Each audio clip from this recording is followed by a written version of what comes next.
Welcome to Platinum Explosion's Last of Us replay. For the next 6 weeks, myself and Ciaran shall be playing through The Last of Us again and discussing our replay in this bonus segment for Platinum Explosion. We will then be shooting it off into its own sort of thing in case you just want to watch it without listening to the whole thing because you're a crazy person. You should listen to the whole Platinum Explosion. Anyway, I'll put it up a day later on the YouTubes as its own cutout. So that's how we're going to be doing this for the next 6 weeks in the lead up to The Last of Us Part 2, because we're all excited and stuff. So because this is a segment in Platinum Explosion, it's not going to be like half an hour or an hour or however long. We're not going to spend too long on it, although this first little bit here is going to be longer than the future ones because I'm babbling on explaining what it's going to be a little bit, but we're only going to do it once, so that's perfectly fine. But let's just jump into it. So Ciaran, when was the last time you played The Last of Us? If you've only played it once, was it back when it came out PS3? And then after you answered that, jumping into it, playing it again, how was you feeling about the look and feel of the game? Because I think it's easy to forget that this is in fact a PS3 game. Even if we're playing the remastered version like we are, it is still, it's a PS3 generation game. Okay, well, it's nice to be back on Platinum Explosion as actually Hobley's stunt double because he can't play scary games, even though this is not that scary. I never played it on PlayStation 3. I bought a PlayStation 4 as this was part of the reason I bought my PlayStation 4 originally. Like before this and leading up to this, especially during the Xbox 360, PS3 age, I was very strong on the side of Xbox 360.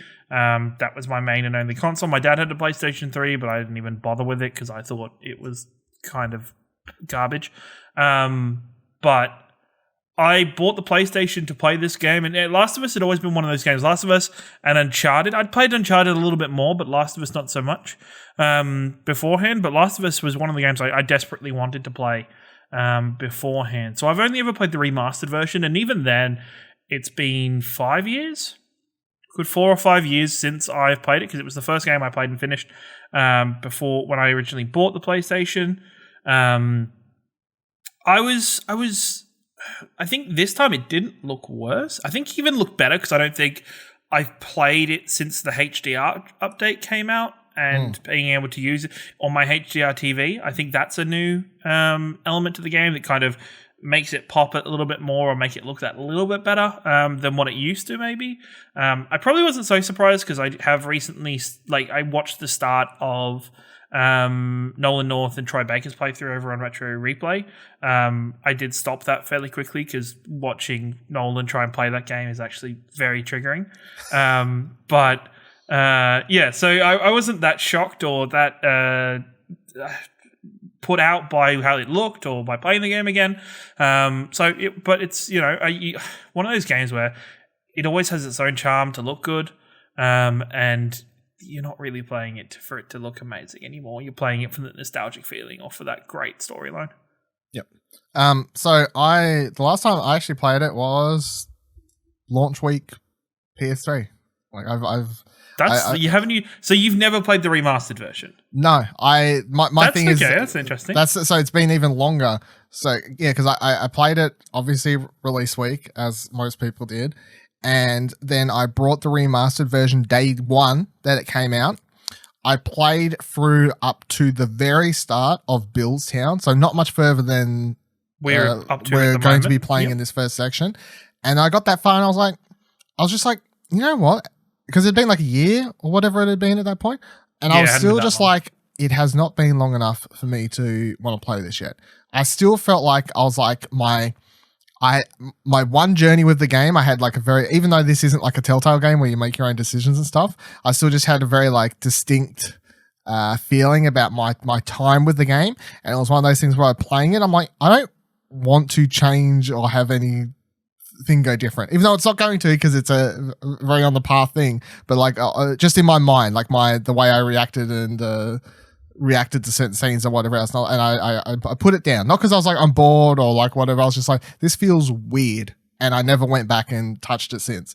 And then every time I kept putting off or thinking about replaying it, obviously then they start talking about The Last of Us 2 coming. Last of Us 2 starts coming, rumors, stuff, and then when we find out they're actually making it, I'm like, well, at this stage I'm just going to keep putting it off until I'm not going to replay it until we're right around the corner from 2. And then, of course, by the time we get right around the corner from 2, now I have a PlayStation podcast. Now I get to turn the thing off, the thing I've been putting off doing for a long time. I get to turn it into content, which is the whole moral of, everything I do in my life now. So that's fine.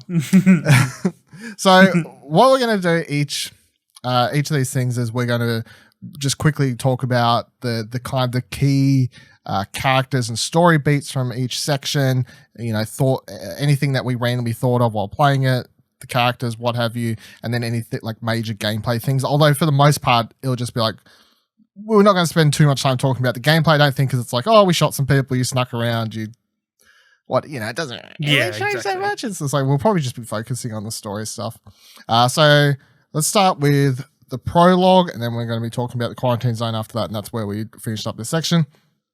So the opening for this game, I think, is obviously, in my opinion, very easily one of the best openings, or at least memorable, even if you're like, oh, it's not my top 5 openings because it makes me feel like shit. But it definitely is like most memorable openings for games because, it's just like, before you even get to the killer finale, it's just the way they build it all up. They start with this scene, so you get to feel the way their relationship is. You get an understanding of the fact that the whole family is Joel plus his daughter. They get that little part where they let you walk around as the her in the house and explore, and you can find these photographs and all this other stuff, like a little bit of world building and stuff if you want to partake in that. The fact that you can walk around the house and you can watch like the full news report on the TV before like the explosion goes off, and then the TV will cut off in Joel's room, and then it triggers an event outside where you can see the explosion going off. Like there's lots of like little cinematic events. What was that? Oh, God. That you can miss if you just rush through it. Even just stuff like there's the dog barking outside, and then the dog gets hurt or killed, sadly. And then it goes quiet. Yeah. And then it goes quiet. There's a lot of audio as well as visual cues throughout it that are very good at world building. And I think it does a fantastic job with letting you play as Joel's daughter, as Sarah, for this bit, because it does 2 things. It kind of lets you explore the world from the perspective of a character that's completely ignorant about what's going on. So it's not like you're playing a character that knows everything and you're trying to work out still. But it also plays a character that lets you get kind of a little bit attached to Sarah because you're learning with her. You're going through this world with her at the time. And it means the payout of later in the prologue is a lot bigger and a lot more meaningful than just if you just gone straight into playing as Joel. Yep. 100%. And the first time playing it, it was just like one of the biggest shocks. And even knowing that it's still coming, I have played it. I have seen, of course, it was like when the game started coming out, I'd watch like heaps of YouTubers, and, people just play this stuff just to see their reaction, of course. So it's like, I know the end of the prologue section, like the back of my hand kind of, but still here I am a day ago playing it again, sitting here crying in my chair, every time. Please don't.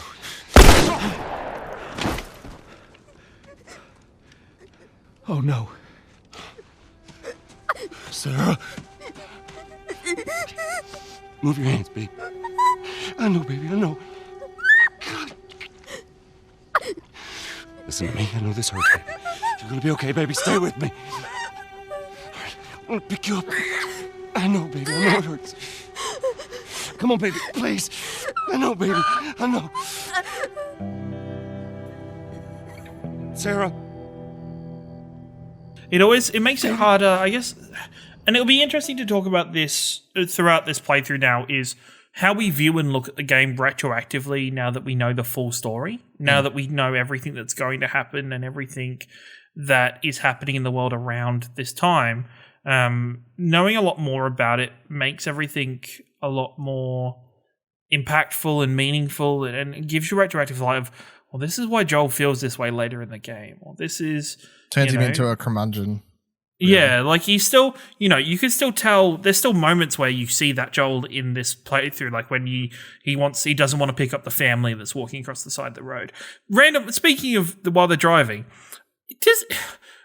I don't think they ever actually said it to Sarah because she was, not. It wasn't really something they needed to tell her as a character. Why did they drive into the town or into the city?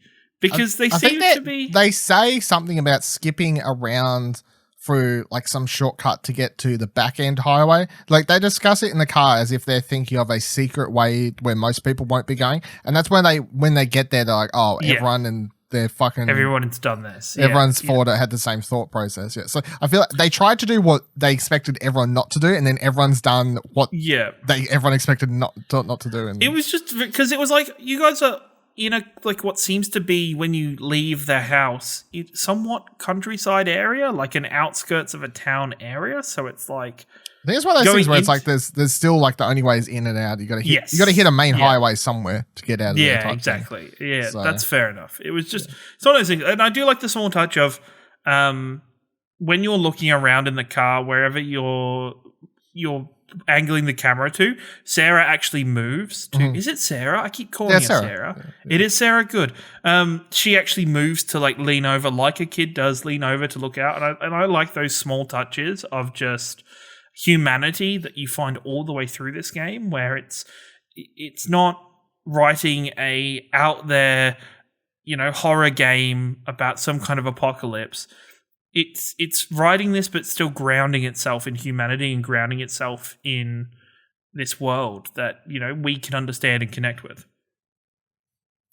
I like it because it means that any game that lets me do things where characters do stuff like that, I just purposely try and like enact things as if I'm like controlling a movie. So like I'll purposely like I'm slow moving around the car as stuff happen, like reacting to it, like just trying to make it more cinematic. For whatever reason, I don't know, just for myself. There's no real reason, I guess, but that's how I just play games in general. I think it comes down to like the movie loving side of me. So after the prologue, of course, I do want to mention how cool the opening credits sequence is. I think that's just cool, and also at the time when this came out, I don't think that was something that many games did. Like this really cool opening credit sequence. A lot of games don't really either still, and it still uses, it doesn't even waste that time. It still uses that opening credits to tell time you what's happening. To tell you what's happening to get you to build more. And I love that choice to skip 20 years. That's a very it's a long time. It's a very long time to jump in a timeline. It's also very interesting to be so disconnected from the starting point of an apocalypse or something like this happened. A lot of people like to tell the story of what is, what happens, how do people live with this apocalypse happening around them, even if it's 6 months out in The Walking Dead or, however long. With this to go 20 years, it's like, well, you're not really dealing with it's just people living in the new world. It's people, at that point. It's living in the new world and how they've adapted to that life. Yeah, which becomes part of the storyline because I got tired. So when we move to the first proper, quote unquote, proper section of the game, which is called the Quarantine Zone, and we get introduced to the world, which is now it's 2033. And we can humanity is now mostly living under these containment centers that have been ruled by the FDRA, which is like the government center basically. And we learn quickly that they're fighting with the Fireflies. Now, saying about like, it's 20 years later and now everyone's kind of used to it. That is important because FDRA, as we find out a little bit further in the game, not to skip ahead too much, but previous knowledge tied in as we play somewhat. They're not looking for a cure anymore. They're just like, it's done. Like this is how we're living now, and y'all gotta learn how to do it. The Fireflies, of course, are the ones that are fighting, get back against them, want to install a proper government type system, overthrow them, and they also, of course, want to find a cure still. They're still actively looking for a cure and a way to restore civilization and defeat the disease. What do they call it? Infestation disease? What? I don't know. It's a virus, isn't virus? It? It's like I don't remember the exact word. Because it's fungal and everything. Yeah. So they're still trying to find a way to beat that. But yeah, a lot of the people in this world now, 20 years later, are just like, well, this is like it's weird to say given up, but it's just like they've accepted the way life is now. So that's the world we're set up in 20 years later. Do you find yourself, especially in this opening section of the outbreak of the quarantine zone, do you find yourself playing Joel a little bit differently? Because I remember my first playthrough, and this specifically, I guess the only time it really matters is that moment with the guy where it's like you could shoot him and kill him, or just leave him to die in the fungal section that his mask is broken, he's trapped. And I know me personally, when I'm playing games, I'm a very kind-hearted person in games. I'll generally do the morally right thing. I'll generally help where I can. But this playthrough, and I guess this comes to my own background with Dungeons & Dragons and enjoying the roleplay side of things, I have a lot better understanding of who Joel is now in this game and what his character is. And so I didn't shoot the guy and I just walked away from it. Which I thought was a very, at that point in the game, is a very Joel thing. Like, he just doesn't, he's pretty cold-hearted. Like, he's disconnected from those kind of emotions of this world. And for him, saving a bullet is a lot more valuable than helping somebody die and not. Potentially. I shoot him, but I can kind of buy it into Joel, because although I agree with what you're saying that he would rather save a bullet, I also think guy screaming can attract attention, and I could write it into Joel's character that he shoots him not to help him, but simply because it also works out well for him. Yeah. Yeah. So that's even though mechanically it's a pointless decision because there's bullets on the ground right next to him. So it's a mechanically, it's supposedly teaching people, oh, if you make certain decisions, they could impact you later. But it's it's just one of those things where I really like Joel as a character overall. So I'm excited to explore him again. Yeah. So yeah, of course, Joel is the first main character that we start to meet in this section, which we don't really need to spend too much time talking about in this section, because we get more in the next chapter when we get more time with him and Ellie just talking to one another. Get a better idea, I think, then of the kind of man he is, like now, like 20 years on kind of thing. We do get to meet Tess, who's played by Annie Wershing. And they don't really tell you much about Tess in this game at all, unless there's stuff in like secrets that I've never found, that I've don't know about or whatever else. But it's like Tess is more or less the brains of this underworld operation that her and Joel are running with some other people, I guess, potentially. But she's like, Joel's the muscle. She's like the head and brains of the operation. But also she's muscle, I guess, somewhat, because she's not afraid to certainly go. But I like Tess. She's a lot of fun. But I wish we kind of knew more about how they met and, other things about her.